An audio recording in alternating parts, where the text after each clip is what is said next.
নির্বাচনের আরো খবরাখবর জানাতে পাবনা থেকে যুক্ত হচ্ছেন প্রতিনিধি রাজিউর রহমান রুমি। রুমি, কি অবস্থা পাবনার? সেখানে উৎসাহ উদ্দীপনা কেমন নির্বাচনকে ঘিরে? ধন্যবাদ রক্তিম। আমি এই মুহূর্তে দাঁড়িয়ে আছি পাবনা ৩ আসনের ভাঙ্গুড়া উপজেলার শরৎনগর বাজারে।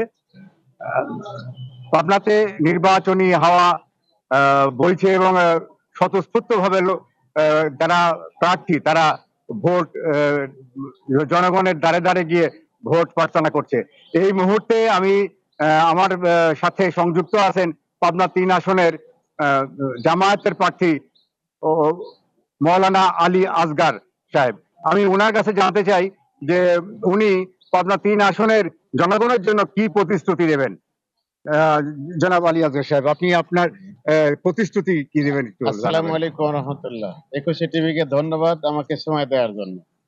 তো আল্লাহ তাআলা যদি আমাকে কবুল করেন, তাহলে আমি সর্বপ্রথম যে বিষয়টি আমি নজর দেব আমার এলাকার পাবনা ৩ আসনে, সেটা হলো শিক্ষা। কারণ শিক্ষাই জাতির মেরুদণ্ড।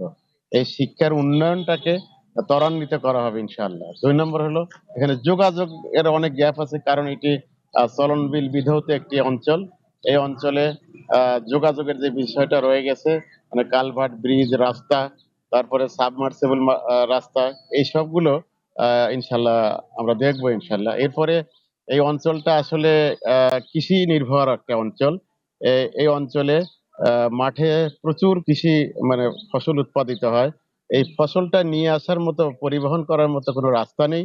এজন্য সাবমার্সিবল রাস্তার ব্যবস্থা করা হবে, যাতে কৃষকেরা মাঠ থেকে, দূর দূরান্ত থেকে যাতে এই ফসলগুলো তারা বাড়িতে নিয়ে আসতে পারে। এছাড়া কৃষকদের জন্য ধন্যবাদ। ধন্যবাদ। আপনাকে আরেকটা তথ্য দিয়ে রাখি, পাবনা ৩ আসনে মোট ৮ জন প্রার্থী প্রতিদ্বন্দ্বিতা করছেন। এখানে ১৭৬টা কেন্দ্রে ভোট হবে এবং ১,০৮১টা আপনার ভোট কক্ষ আছে।